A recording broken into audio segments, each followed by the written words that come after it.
Hello everyone, welcome back to this YouTube channel. आज की video में हम जो है रिसर्च मेथोडोलॉजी को जो टॉपिक है इसको क्लोज़ कर देंगे। जो दो लास्ट टॉपिक्स बचते हैं इसके, हाइपोथेसिस टेस्टिंग जो मेन है, और आपका एरर्स, दो टाइप्स के एरर। और उसके बाद जो रिसर्च में नया टॉपिक इंक्लूड किया है कि application of research methodology through ICT, यानी इंफॉर्मेशन एंड कम्युनिकेशन टेक्नोलॉजी के through how we implement research methodology. Okay, सबसे पहले आ जाते हैं हम हाइपोथेसिस टेस्टिंग। ओके, जैसा आप सबको पता है वट बेसिक्स जो है नल और अल्टरनेट दो टाइप्स के हाइपोथेसिस होते हैं। ठीक है, तो हमारा काम क्या होता है, जो नल हाइपोथेसिस है इसको प्रूव या डिसअप्रूव करना। ठीक है, थ्रू अल्टरनेट हाइपोथेसिस। ठीक है, सबसे पहले तो है कि राइट नल हाइपोथेसिस और अल्टरनेट हाइपोथेसिस। सो बेसिकली जो हाइपोथेसिस को टेस्ट करने के लिए ना कुछ एक पैरामीटर्स होते हैं, स्टैट्स के थ्रू ये होता है। ठीक है, स्टैट्स में हम मीन, मीडियन, मोड के थ्रू जो है आपके जो रिजल्ट्स है हाइपोथेसिस के उसको टेस्ट करते हैं। ओके, मीन का सिंबल होता है ये यू, और मीडियन का एन, और मोड का कोई सिंबल नहीं होता। ठीक है,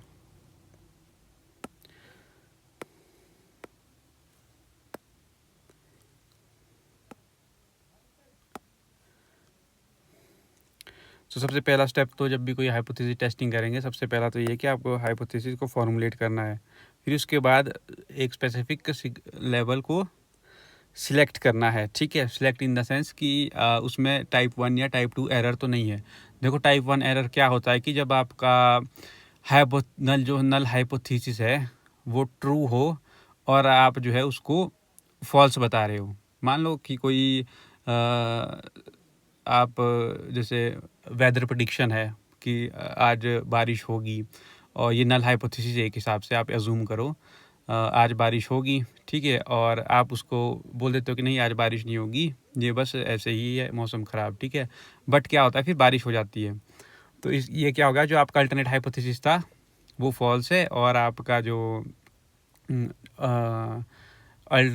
नल हाइपोथेसिस था वो ट्रू था। तो ये टाइप 1 एरर है। टाइप टू एरर क्या होगा, जब आपका नल हाइपोथेसिस भी फॉल्स हो और आपका जो अल्टरनेटिव हाइपोथेसिस है वो भी फॉल्स हो।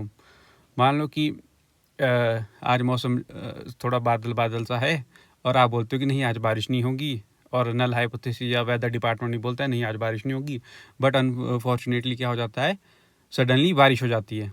तो वो क्या हो गया, रिजल्ट टोटली ऑपोजिट हो गए दोनों के। तो वो होता है टाइप 2 एरर। ठीक है, और टाइप 1 एरर जो है वो अल्फ़ा से, सिंबल है उसका अल्फ़ा है, और जो टाइप 2 एरर है उसका सिंबल जो है बीटा है। तो इससे जो हम डिनोट करते हैं, ये एग्जाम्स में भी कई बार आ जाते हैं कि इसका सिंबल क्या है, इस टाइप के एरर्स का सिंबल क्या है। ठीक है,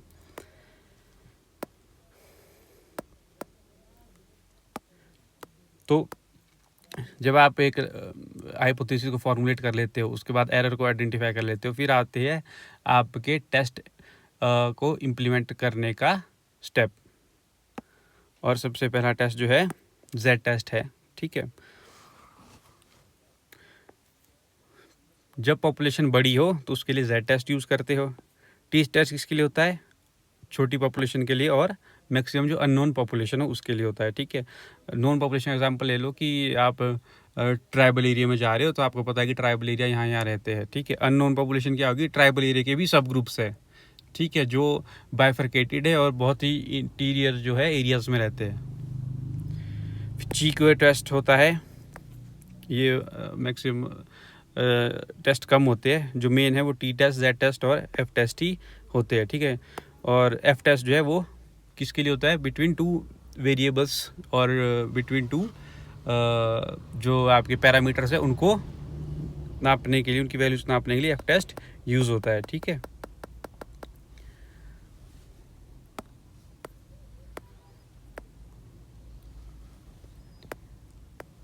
फिर जो नेक्स्ट स्टेप है उसमें क्या होता है कि आप पैरामीटर्स की जो वैल्यू है उसको डिटरमाइन करते हो, ठीक है। और जो आपके सैंपल लेते हो जो पॉपुलेशन का, उसके टेस्ट के अकॉर्डिंग अगर नेगेटिव पॉजिटिव जो भी आपके रिजल्ट आते हैं एरर के साथ, तो उसको फॉर्मुलेट करके आपका जो सॉल्यूशन निकलता है वो यही निकलता है कि आपका अल्टरनेट हाइपोथेसिस अप्रूव होता है या डिसअप्रूव होता है, ठीक है। और लास्ट में जो है डिसीजन होता है रिजेक्ट और एक्सेप्ट का।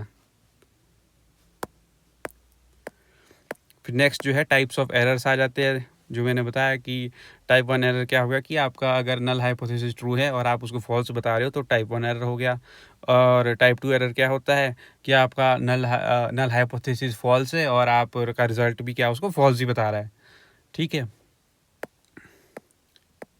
ये देखो प्रैक्टिकल एग्जांपल, जैसे एग्जांपल दिया हुआ है कि एग्जांपल से पढ़ सकते हो आप कि अगर एक कंपनी क्लेम कर रही है उनकी बैटरी 10 घंटे चल रही है, बट एक एज ए रिसर्चर ने स्टडी की उस बैटरी, उसने 30 बैटरियाँ ली और उनको स्टडी के उसका यूज़ किया, फिर उसमें पता लगा कि 9.5 आवर्स चल रही है, तो मतलब कि 0.4 का फ़र्क आ रहा है, ठीक है।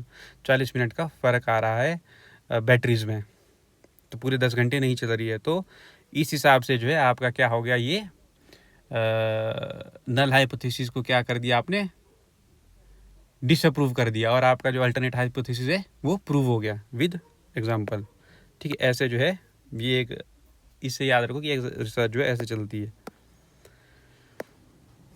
बाकी इतना डिटेल में नहीं आता है, बस आपको टेस्ट याद होने चाहिए, सिंबल्स याद होने चाहिए, और मीन मीडियन मोड के सिंबल याद होने चाहिए, और टाइप 1 टाइप 2 एरर में क्या फ़र्क है ये याद होना चाहिए, ठीक है। बाकी इन डिटेल में नहीं आता क्योंकि ये स्टैटिकल सब्जेक्ट है, स्टैट्स है, ये तो जब कोई रिसर्च करता है तब यूज़ होते हैं, बस आपको नॉलेज होनी चाहिए, ठीक है। नेक्स्ट जो टॉपिक है ये लेटेस्ट HP सेट में इंट्रोड्यूस हुआ है कि ICT जो है इंफॉर्मेशन कम्युनिकेशन टेक्नोलॉजी, उसको कैसे जो है रिसर्च में लाया जाए, ठीक है। सबसे पहला जो है लिटरेचर रिव्यू, जो आपका किसी भी रिसर्च का आप प्रॉब्लम आइडेंटिफाई करने के बाद जब डाटा कलेक्ट करते हो, उससे रिलेटेड लिटरेचर पढ़ते हो, तो एक इनिशियल स्टेप है। तो उसके लिए क्या क्या चीज़ें हैं, आप क्या क्या कर सकते हो। एकेडमिक रिसर्च चीज़ें जैसे गूगल स्कॉलर है, शोध गंगा है, ऐसी वेबसाइट्स पर जाके आप उस अपने टॉपिक से रिलेटेड कोई भी रिसर्च पेपर उठा सकते हो अब, और पता लगा सकते हो कि इस पे जो है पहले क्या काम हुआ है और आप क्या नया करोगे, ठीक है। स्कोपस वगैरह ये जो है, जोस्टर, वेब ऑफ साइंसेस, ये रेप्यूटेड इंटरनेशनल पब्लिशर्स है जो कि वर्ल्ड क्लास के टॉप क्वालिटीज़ के रिसर्च पेपर को पब्लिश करते हैं, ठीक है। तो ये आपको याद होना चाहिए। फिर साइटेशन, एक साइटेशन टॉपिक भी है रिसर्च में, तो citation is very very important in research methodology. Basically जो है इन रिसर्च दो टाइप्स की जो है हम साइटेशन रेफरेंसिंग स्टाइल को यूज़ करते हैं। एक APA अमेरिकन साइकोलॉजिकल एसोसिएशन, उनको फॉलो करते हैं सोशल साइंसेज में, और ह्यूमैनिटी लैंग्वेजेस में जो specially I am talking about English, तो उसमें MLA जो है मॉडर्न लिंग्विस्टिक्स एसोसिएशन जो है उसको रेफरेंसिंग स्टाइल है उसको फॉलो करते हैं, ठीक है। तो एक दो क्वेश्चंस साइटेशन से भी ज़रूर आएंगे, और मैं वो आपको बताऊंगा MLA को कैसे प्रॉपर साइटेशन करते हैं, और उसके एक अलग से वीडियो बनाऊंगा, ठीक है। MLA की रेफरेंसिंग स्टाइल की अलग से एक शॉर्ट वीडियो बनाऊंगा, उसमें आपको बताऊंगा प्रॉपर कैसे साइट करते हैं, इंटेक्स्ट साइटेशन क्या होती है, और फाइनल जो पेरेंट थीसिस साइटेशन क्या है, फलाना क्या है, वो सब उसमें क्लियर करूंगा, ठीक है।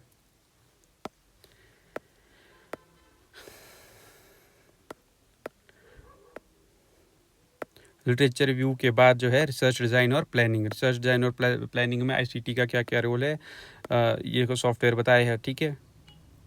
सैम्पल साइज कैलकुलेटर के लिए सॉफ्टवेयर बताया, G-Power है, ऑनलाइन स्टैटिस्टिकल कंट्रोल है, प्रोटोकॉल डेवलपमेंट के लिए बताया है सॉफ्टवेयर हैं, ठीक है। तो इनको एक बार आपने, ये आपके अगर कोई JOIT की तैयारी भी कर रहा है तो उसमें भी जो IT सेक्शन है, और एज पे नेट में भी जो IT सेक्शन है वो इस आधा इससे कवर हो जाएगा, ठीक है। आप लोगों ने बस इसका स्क्रीनशॉट लेके पढ़ लेना है, ठीक है। डाटा कलेक्शन मेथड्स क्या क्या, ऑनलाइन सर्वे है, ICT टूल्स में क्या क्या है, क्वाल्ट्रिक्स है, सर्वे मंकी, गूगल फॉर्म्स जो है, ऑनलाइन सर्वे है, मोबाइल डाटा के लिए क्या क्या है, वो सब आप इस पे देख सकते हो।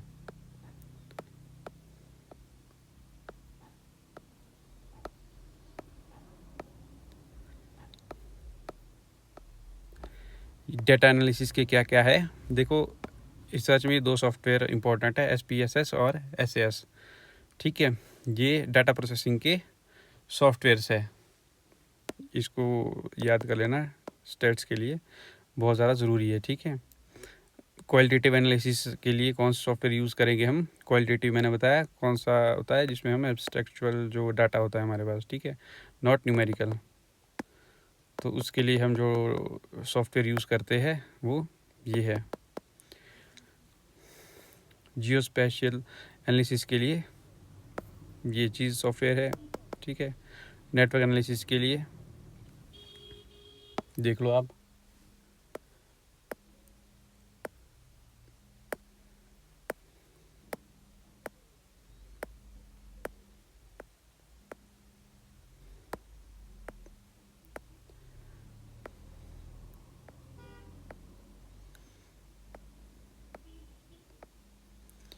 ये भी इम्पोर्टेंट है प्लेगरिज्म डिटेक्शन के लिए, टर्निटिन। और देखो प्लेगरिज्म क्या होता है, प्लेगरिज्म सिंपली कुछ नहीं, जैसे आप कहीं से कॉपी कर रहे हो या किसी का वर्क कॉपी कर रहे हो या उसका वर्क यूज़ कर रहे हो without giving him a credit, तो सिंपल आपका प्लेगरिज्म है, ठीक है। तो वही रिसर्च में, एथिक्स में ये बहुत इंपॉर्टेंट चीज़ है कि आपको, अगर आप कहीं से इंफॉर्मेशन ले रहे हो तो जहाँ से आप ले रहे हो उसको मेंशन करो प्रॉपर वे में, और उस वे को मेंशन करने का तरीके को बोलते हैं हम साइटेशन। और साइटेशन के स्टाइल जो भी डिफरेंट डिफरेंट है, APA, MLS, Chicago, Moscow linguistics, तो वो अलग अलग वेरी करते हैं according to the study of field. English में जो है we use mostly MLA, okay. MLA का 9th एडिशन जो है, ये भी क्वेश्चन आया है एक बार।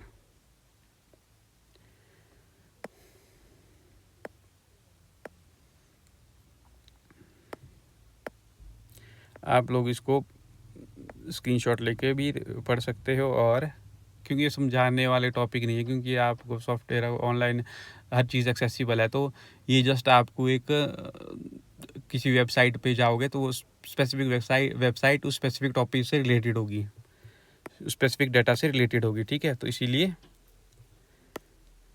आप इस चीज़ को ऐसे ही पढ़ लेना for just your information, okay. फिर रिसर्च एथिक्स एंड सिक्योरिटी का भी बहुत इंपॉर्टेंट चीज़ है। रिसर्च एथिक्स क्या है, बेसिकली एक तो प्लेगरिज्म आ जाता है, दूसरा क्रेडिबिलिटी आ जाती है रिसर्चर की, कि आपको जो है अच्छे जर्नल्स में अच्छे, आपको रिसर्च जो है उसका पैरामीटर्स अच्छे होने चाहिए, फाइंडिंग्स अच्छी होनी चाहिए, और आपकी जो रिसर्च है उसका कुछ ना कुछ पर्पस होना चाहिए for the sake of betterment of society और इधर बेटरमेंट ऑफ द इंस्टीट्यूशन, ठीक है।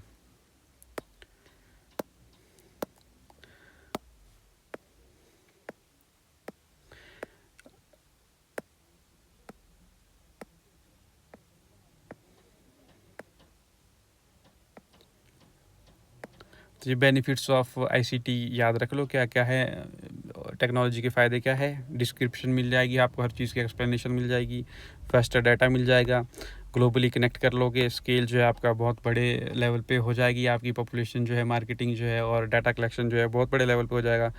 एक्यूरेसी जो है, मतलब कि जो ह्यूमन एरर्स की एक्यूरेसी, वो गलती करने के जो चांसेस है वो कम हो जाएंगे, या if we will use ICT more. अगर हम कैलकुलेटर ज़्यादा यूज़ करेंगे तो ऑब्वियसली जो ह्यूमन एरर्स में कैलकुलेशन की जो कमियां रहेगी वो दूर हो जाएगी, इनोवेटिव आइडियाज़ क्रिएट हो गए, ठीक है। अब तो AI का टाइम है, AI पे आप एक प्रॉम्प्ट डालो तो 10 आइडियाज़ प्रोड्यूस करके दे देता है।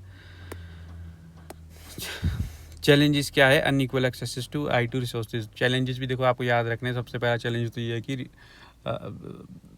ICT है, कंप्यूटर टेक्नोलॉजी, AI, वो हर किसी के पास नहीं है, ओनली जो IITs है, NITs है, अच्छी यूनिवर्सिटीज़ है वहीं पे ही अवेलेबल है, ठीक है। छोटी मोटी यूनिवर्सिटीज़, छोटे मोटे कॉलेजेस, रिमोट कॉलेजेस में ये चीज़ें नहीं हैं, ठीक है। फिर डाटा सिक्योरिटी एंड प्राइवेसी का ये तो कंसर्न रहता ही है, आप चाहे इसको बेटरमेंट के लिए भी बोलो या ये इसके बोथ रहेंगे प्रोज और कॉन्स। स्किल रिक्वायरमेंट भी चाहिए, ऑब्वियसली स्किल्ड चाहिए आपको। अगर AI यूज़ करना है या कंप्यूटर यूज़ करना है तो ऑब्वियसली आपको नॉलेज चाहिए। इंफॉर्मेशंस की नॉलेज चाहिए, ठीक है। कॉस्ट, ये ICT जो है एक कॉस्टली प्रोग्राम है। एथिकल इशू भी होते हैं इसमें।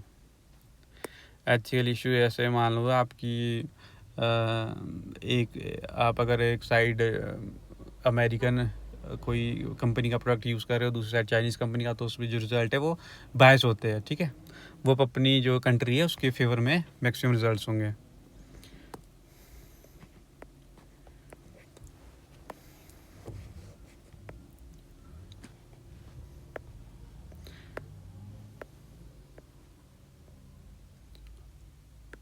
फ्यूचर ट्रेंड्स देखो वही है कि AI जो है एज अ को गाइड आपके जो है रिसर्चर का काम करेगा रिसर्चर के साथ, ठीक है। तो इसके बहुत सारे अपकमिंग फील्ड में बहुत से जो है यूजेस भी है और इसके नुकसान भी है।